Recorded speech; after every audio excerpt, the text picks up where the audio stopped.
Hey, it's me, Dominic D'Angelo. It's Rumor and Innuendo. I'm of adfreeshows.com, Studio1sports.com, and Podcast Heat Wrestling.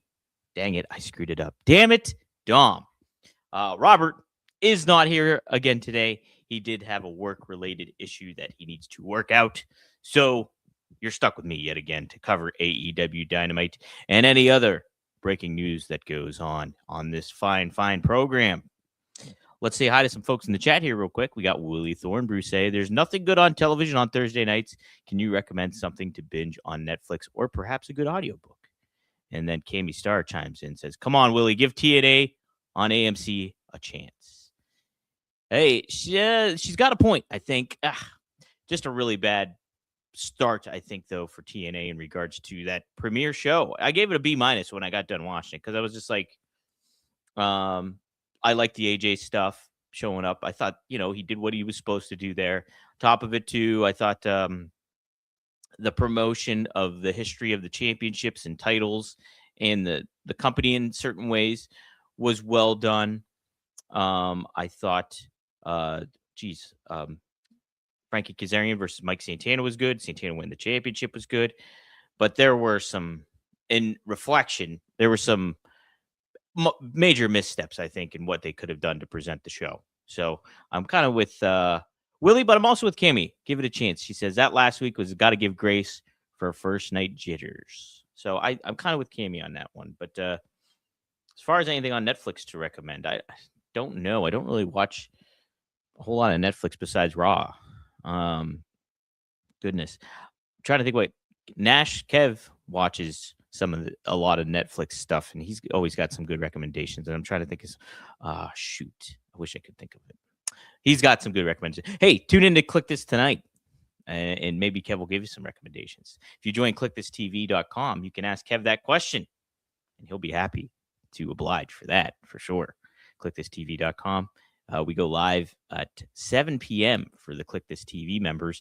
Pre-show. There's a pre-show that we just chatted up. Sometimes the pre-show is even way more fun than the actual recording of the podcast. So if you're a fan of Kevin Nash, and he's a good dude, so you can join us.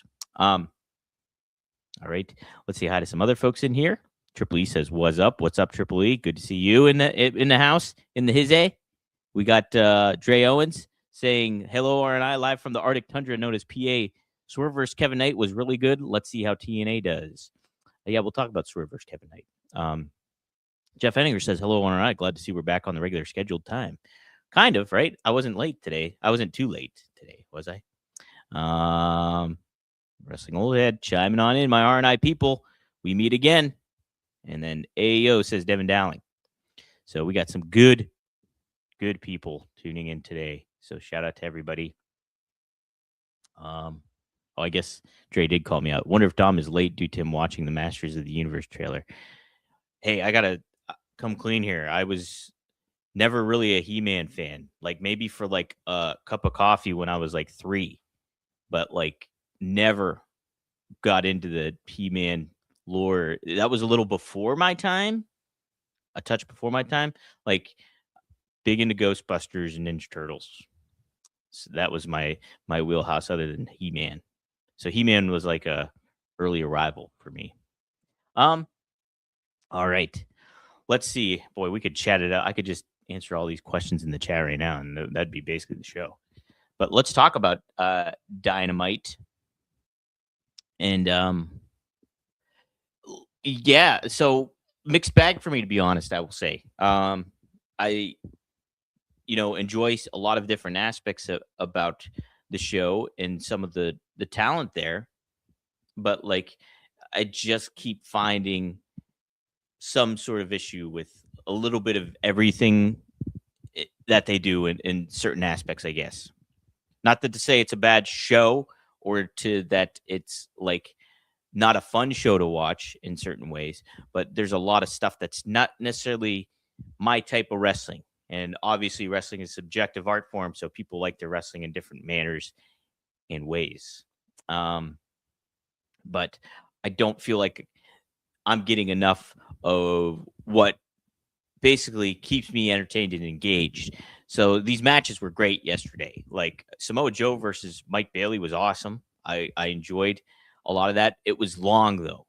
There was so like I think a big part of the issue of these matches that are great, they should be a lot shorter. I think like Samoa Joe, there was that moment where it was, oh my gosh, Shibata did that awesome like suplex on the apron, then he rolled into a suplex onto the floor, and then he hurt Speedball Bailey's knee, like did like a knee breaker on the outside and threw Speedball back in the ring. The match should have ended right then and there. Like that's all they needed because Speedball showed a lot of good athleticism and like him and Joe worked a lot together at that point in time. So for that match to go on for another like what was it, 10 minutes or something like that, it wasn't needed.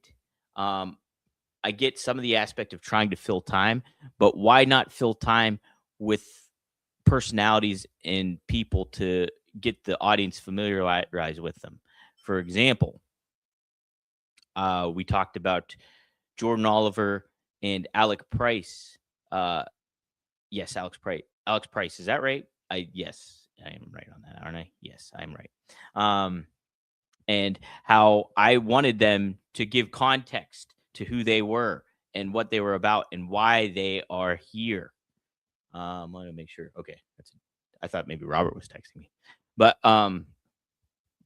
uh, so like my expectations were like, let's set this up for them. Like if they're having this tag team match against FTR, build them and make it mean something. Yeah, busted in the brain. They killed it. Yeah, they were great. They were great. Don't get me wrong whatsoever. But like instead of giving context to like, hey, they said they were big stars on the independent scene. Did they mention at all that MJF wrestled Alec Price on the for Limitless and put his AEW title on the line? Did they mention that at all on the program? Because like that was important to do, I think, and they did not do that. Now, maybe they don't want to like, oh, so anybody can get a shot at the AEW championship. Well, there was an exception made and this happened. So they should talk about it and they should make that feel like a big deal that happened.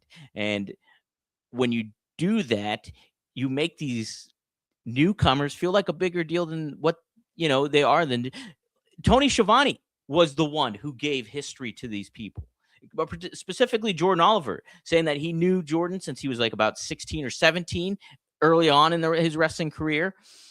And that was in accordance to Tony's time at MLW, aka the company we don't talk about here. But I think, and that was great. Like that was like, okay, Jordan Oliver has a lot of history. And then why not give him more history? Why not make that seem more important?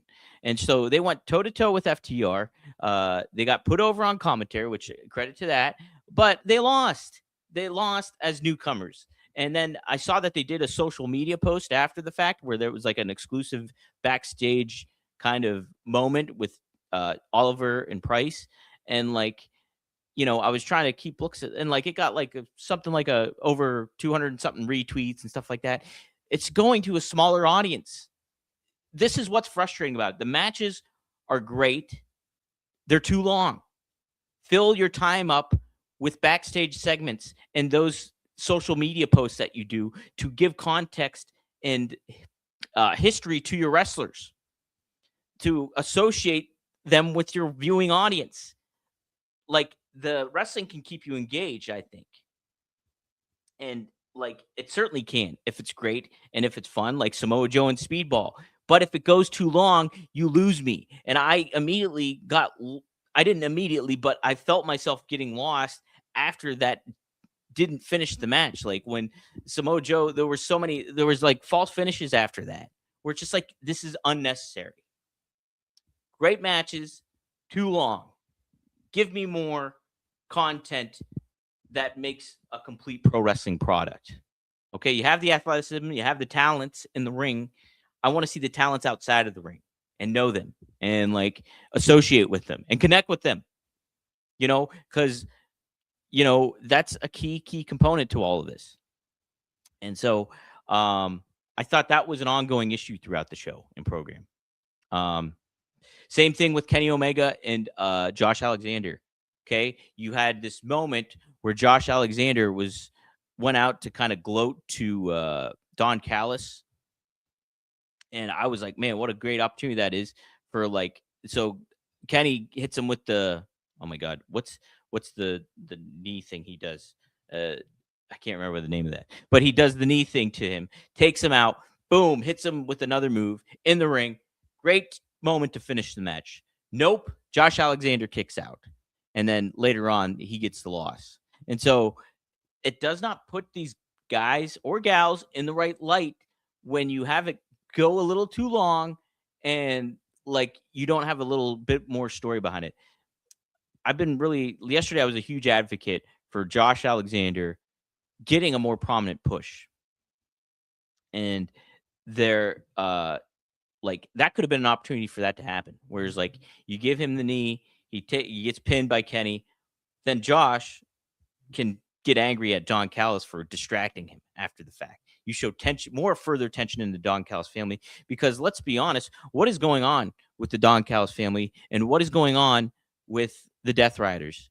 So are the Death Riders baby faces now?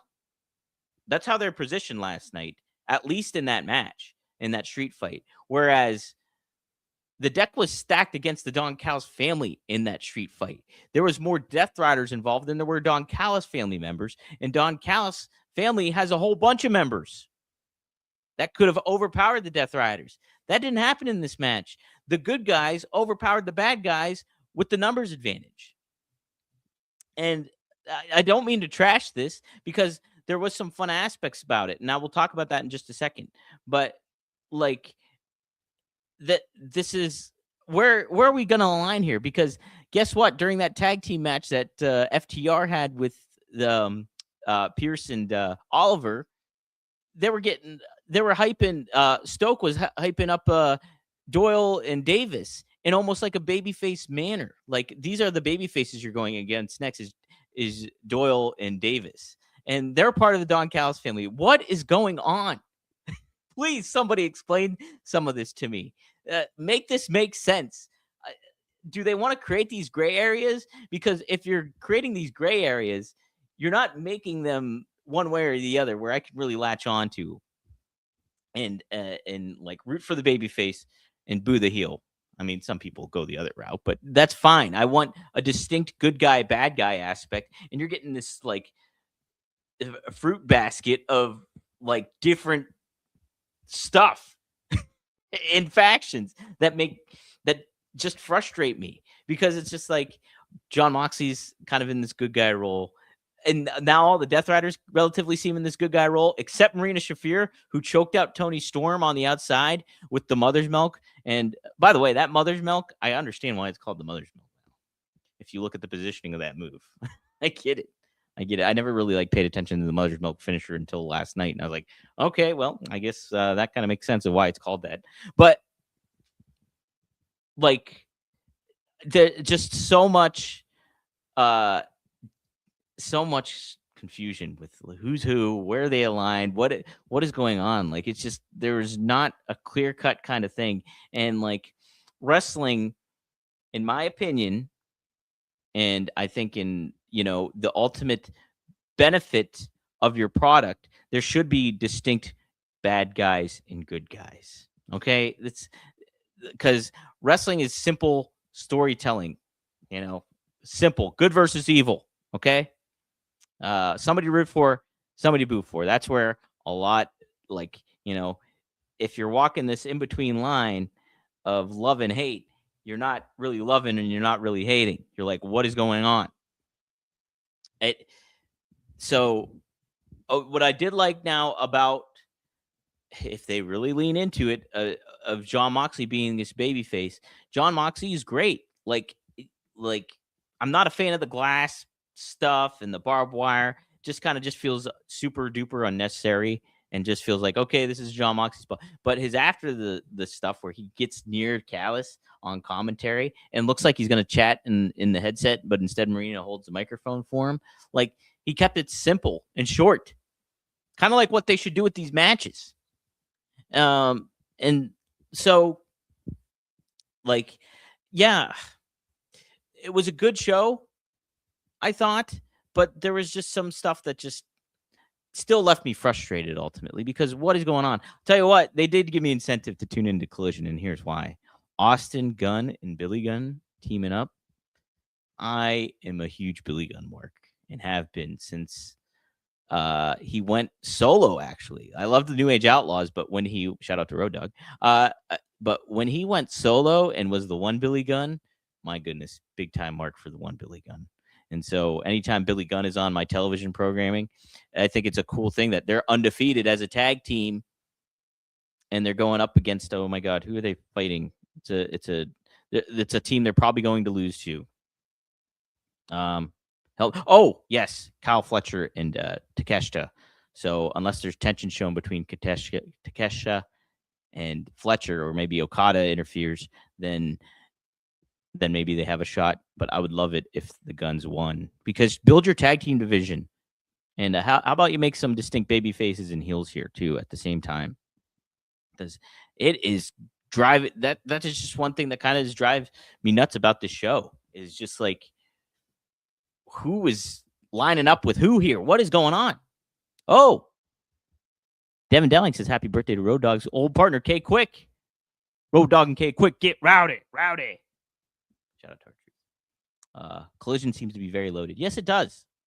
I seriously I might go on my way to try to watch Collision, or at least that match. Yeah, look at this. Just like Darby attacking Pac a few weeks ago, is Darby a heel now? It just felt like they're positioning all these like Pac and Cesaro, Claudio, and even Yuta in this babyface role, like they did like last night, because that was a fun spot where like Pac hits Lance with the crutch. Lance falls off the stage. Pac can't jump down because he's got a busted ankle from his match with Darby. And so Claudio just grabs the crutch, running, leaps out, and hits Lance with it. And that was a fun babyface spot. But they're not baby faces, or at least they haven't been for months on end. What makes them baby faces now? So it's just fun show. Let me just say that it is a fun show, but it feels long in the tooth when these matches run long and there's a lot of confusion about where these people align at and who we're supposed to root for and who we're supposed to boo against. Good to have Taz back, by the way. So do I have a watch along on 1TS tonight? So it's no longer 1TS, by the way. It's Studio One Sports, but you're right. There's not quite a watch along, but there's a live interview. Boom. Wow, what a segue. With Pretty Boy Smooth tonight, 6 p.m. Studio1sports.com. Pretty Boy Smooth wrestled at Exodus New Game Plus this past Saturday, which was airing live on Studio One Sports, and he is the latest NWA signee. They presented him with an NWA contract here. Pretty Boy Smooth does not do a whole lot of interviews, so this will be a fun one. I'm excited to pick his brain. He mentioned how he's big into branding and everything like that, and I think that's such an important aspect of pro wrestling. So we'll be talking about that. We'll be talking about some other topics. We'll be taking your live questions too. So check it out. That will be tonight at 6 p.m. Eastern Standard Time, studio1sports.com. Be sure to like and subscribe and comment down below with your question, even ahead of time, and I'll try to make an effort to ask Pretty Boy that question, Smooth, that question as well. Join me and help build the channel up. So shout out to Studio One Sports, my other channel here. So yes, check that out. Also, if you haven't nice. Devin, I'm an NWA dude. I'll try and be there. Yeah, definitely try to be there. If you can make it. Or go ahead, Devin, and go to that channel and ask a question if you can't make it ahead of time. And I'll try to include it with the questions that I have lined up for Pretty Boy Smooth. I want to also give a shout out to my other channel, just while I'm flying solo here, rvdtv.com. I completely kind of rebranded the whole channel itself to make it look like a Grand Theft Auto cover and aesthetic. So airing actually, I think right now. Yes. So once you're done tuning into this, go to rvdtv.com. I clipped up part of the conversation that I had with Big Vito and RVD about the mind of Paul Heyman. So we talk about Paul Heyman and how he kind of collaborated with all the talents to make ECW what it was. And it's a fascinating conversation that Rob has perspective on, big time, great perspective on, and Big Vito as well. Big Vito is freaking hilarious, by the way. So check that out, rvdtv.com. That full conversation is up with him too as well.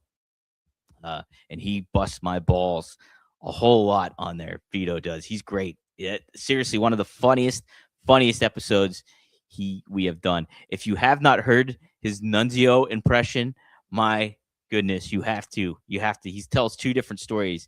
One about him being Santa Claus with Nunzio and the Boogeyman. He goes in depth about that whole segment and what Vince McMahon wanted from that segment. It's great. Seriously, a must watch. So check it out, rvdtv.com, and enjoy the GTA theme I've provided now. All right, cool. Let's look at some of your comments here. Oh, yes. What about the next Fonzie? I got to get in touch with Fonzie. We'll get it. And did you hear Paul London on Chris Van Vliet today? No. What did Paul London have to say? What did he bring up on there? Let's see. Wrestling Hold It says the scene where they find Zeus seems to encapsulate what ECW is trying to be. Where they find Zeus. I'm not familiar with that, actually. I don't know what you mean by that. Let's see. All right. Well, Willie Thornberry added, that's right. Ravishing Rick Reed used to say you were the white hat. I wear the black hat. Yeah, exactly. You got to keep it as simple as that. We clearly knew Ravishing Rick Rude was a bad guy, right? No ifs, fans, or buts about it. Now, if you go back and watch Hogan, like, there's definitely some, like, hey, what are you doing here? Like, that's not necessarily a babyface move, but ultimately Hogan's a babyface. Clearly, he's a babyface. It's that distinct.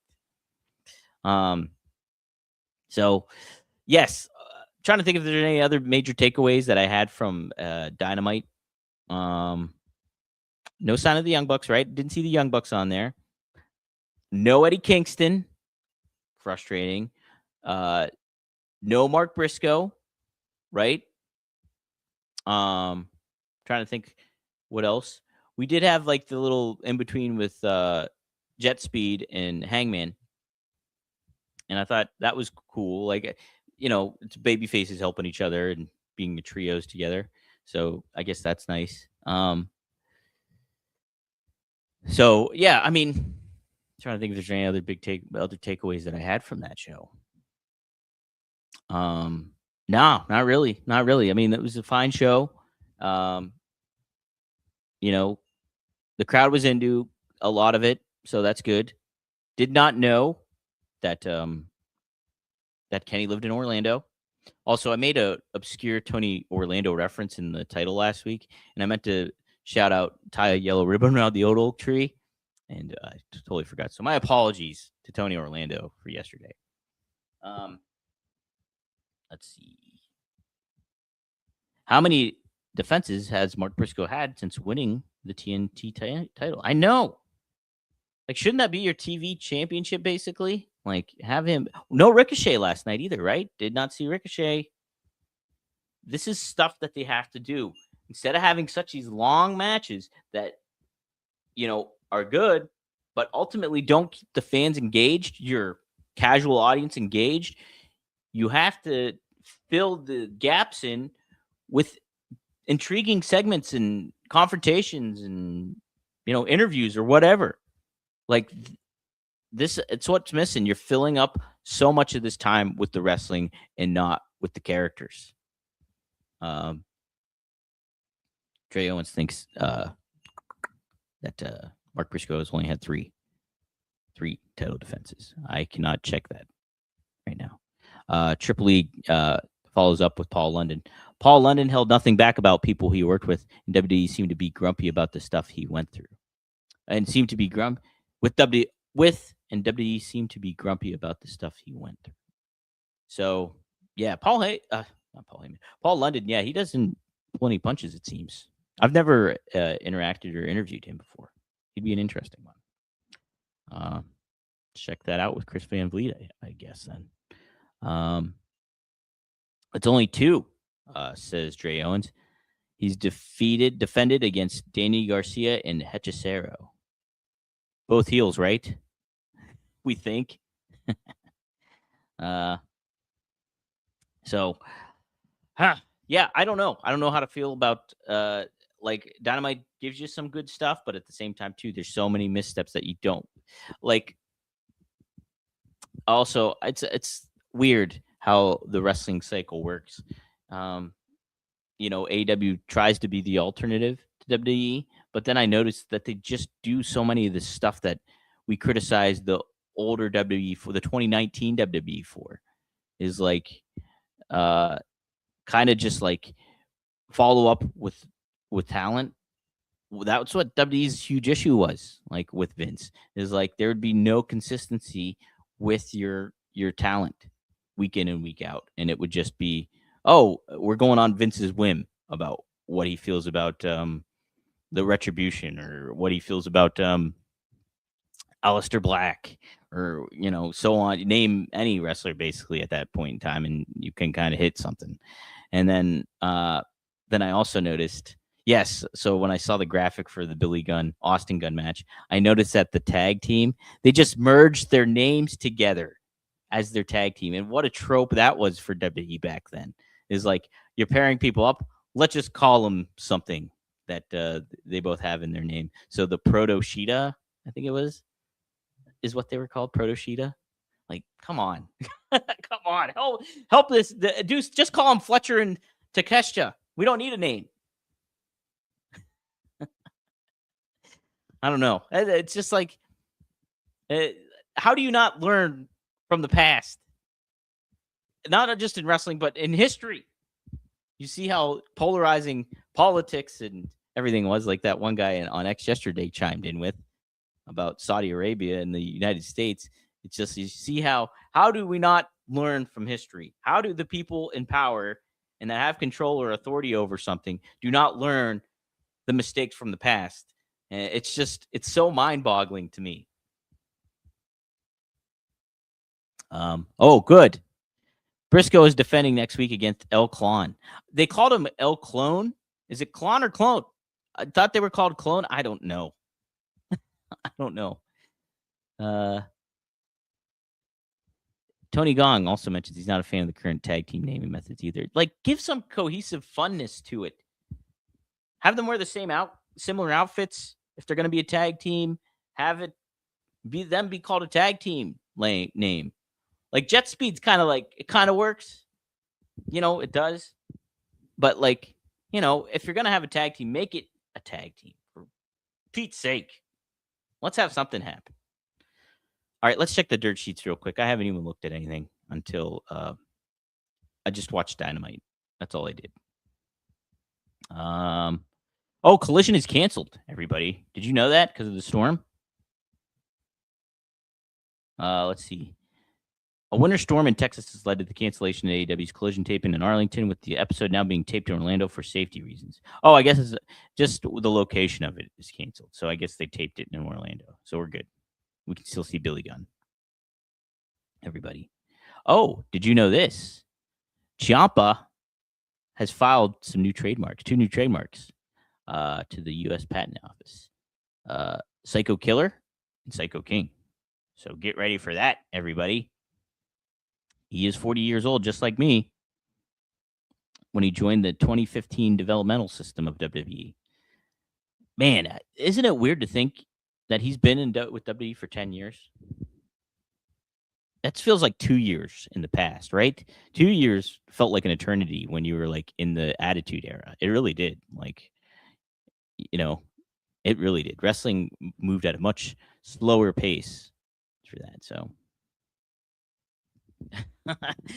what a great comment this is by Tony Gong.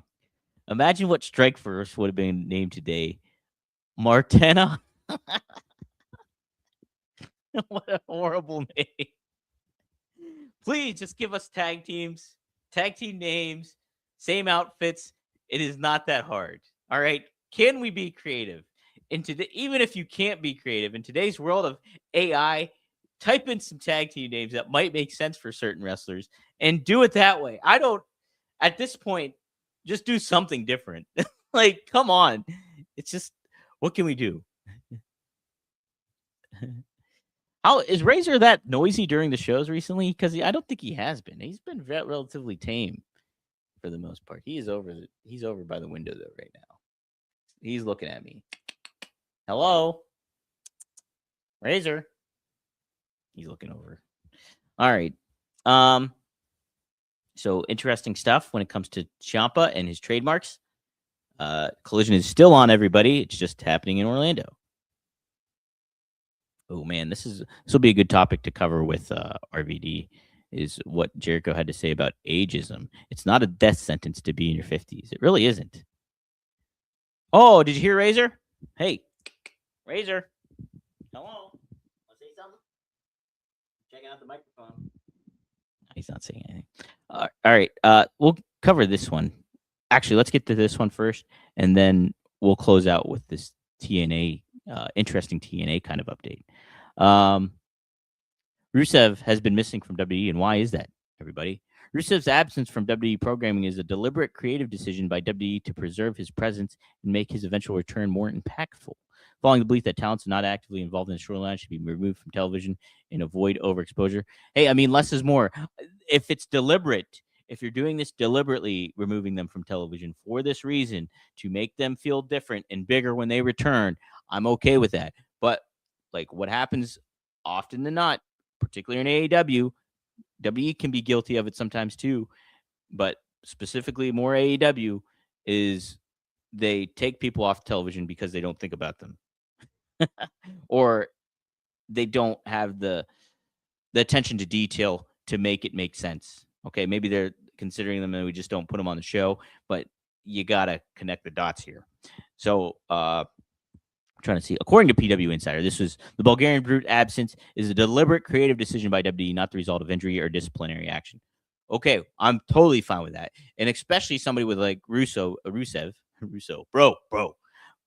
I think to take Rusev off television, like that makes a lot of sense because Rusev, when he got reintroduced, felt like a big deal, and then he kind of became a part of the crowd. So you remove him, people are asking where Rusev is. Once he returns, you can hit the reset button and make it feel like a big deal then. So I like that. I like it. I like it a lot.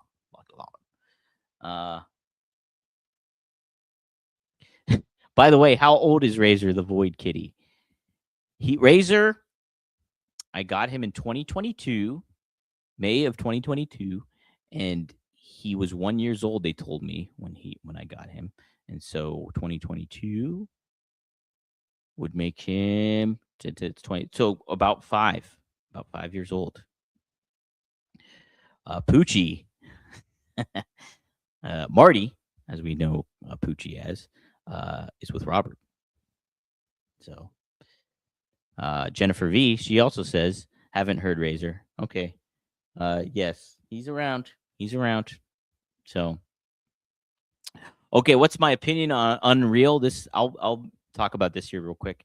Unreal, I saw little clips of it online, and it made me want to watch it a lot less, just because it is not my flavor.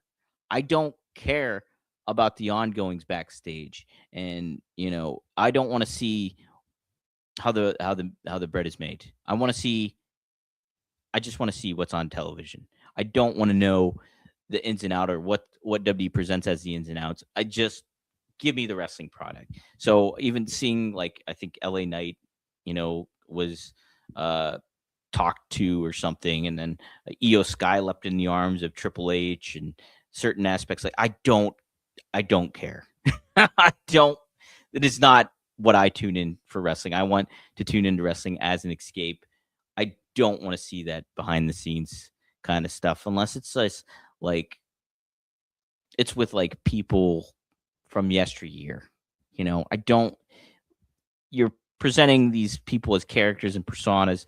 Leave it at that. To peel back, you humanize, which can be a positive in certain ways, but in pro wrestling, it doesn't necessarily help. Here's why. when you show vulnerability to these wrestlers, and that they're, I mean, granted, they're human beings. They are. We all know that, okay? We're well associated with that. You take away the air of mystery that makes a lot of these wrestlers intriguing. That's another aspect that comes into play when it comes with social media and how one presents themselves on social media. Look, if you go on my Instagram, you're going to see gym selfies and you're going to see pictures of Razor. People will judge me for that. Whatever it may be, positive, negative, I will get judged. That's how I present my own personal social media. So if you're, we're going to say, trying to think of a big time heel, Braun Breaker, and he's posting pictures. Gym selfies might make sense for Braun. What if he's posting pictures of him with his cat? Are you really helping out yourself by posting, if you're Braun Breaker, posting pictures of you like with an adorable cat, maybe not named Razor, but named Scotty Steiner or Buff? Like you're not helping your cause here. You like the thing back in the day, the wrestling ring was lit up, and the ring was elevated, and the crowd sat on the floor, and so there was this unattainability of pro wrestlers back then. You don't get that nowadays. So when you go Unreal, you peel back the curtain, you see maybe Jey Uso not look in the best light, or tearful, or somebody look, going through his emotions. Sure, it humanizes him, but you eliminate a lot of this air of mystery about people. I mean, it's not just that channel that does it. It's so many other like social media aspects and everything. Everybody is so attainable nowadays. You go back to when, like, and I mentioned this on RVD, you go back to the time of the Attitude Era and ECW and everything like that. You could only imagine, you could never even fathom having like a DM conversation with Rob Van Dam or with a Scott Hall or anybody. There was that cool factor that was there. Like, man, could you imagine like running into Scott Hall or RVD? Like, unbelievable. Seeing them wrestle is one thing that's amazing, like, let alone amazing. But imagine having a conversation with one of these people. Man, blow my mind. It's a much easier thing to do nowadays. And so that's how I feel about W Unreal. It is not my cup of tea. I don't care at all. Even when I saw those clips, I'm just like, this is not for me. I do not care about this stuff at all. Yeah, well, you agree. Yeah, so not just in wrestling, it's all sports. Exactly. I've interacted with Marcellus Wiley, a former NFL player, quite a bit on social media. And it's cool to interact with him, do not get me wrong. But like, there's like, oh my God, there's like, I'm interacting with an NFL player that's like, he was really, really good back in the day and everything. And then, I mean, like, even Emmitt Smith, I was a huge Emmitt Smith fan as a kid. And when I remember it was, I think, Emmitt Smith's birthday or something, or it was the anniversary where he broke the rushing record. I went and tweeted out to him. I was like, I remember getting a concussion during when you broke the record, and like keep asking if he got the concussion. If Emmitt broke the record. And Emmitt replied, he was like, wow, that's awesome. That's crazy. And like, even that is pretty surreal. Like, Wade Boggs likes my tweets sometimes. And so there is that. It is, you're right. It's a across the board thing. I think there's more of that goes with wrestling, though, because they are presented as characters in a certain light and in a certain manner. So if you peel back the curtain and you show the vulnerability of all these wrestlers and that they're human beings, there's that air of mystery that is going to be gone. So not a fan of the Unreal stuff. Just not my kind of thing. I don't mind like the sit down kind of interviews and conversations when it's, like they're talking about the history of the business, or like, storylines of the past or anything to that, because there's that element of separation of it all, where it's just like, a Dark Side of the Ring or something like that is fine by me, or certain stuff like that. But when you're like in the thick of the action and you literally just saw this happen months ago, and now we're seeing how that process worked out, I just not for me. Catch 22. Heck yeah. Get in the Emmett zone, everybody. I'm always in the Emmett zone. Not worse pictures of wrestlers posting kitties online. Yes, true. That's for OnlyFans, everybody. Let's see. Tony Gong. I've always wondered why pro wrestling is held to that standard. Chris Evans and Josh Brolin can't promote Endgame together, and nobody gets outraged. There's that more of that connection. You always hear this. When it comes to wrestling, is like that wrestler is who they are turned up to 11. So they are still that same person. So Chris Jericho is still Chris Jericho. Rob Van Dam is still Rob Van Dam. Stone Cold Steve Austin is still Stone Cold Steve Austin. Chris Evans is not always Captain America.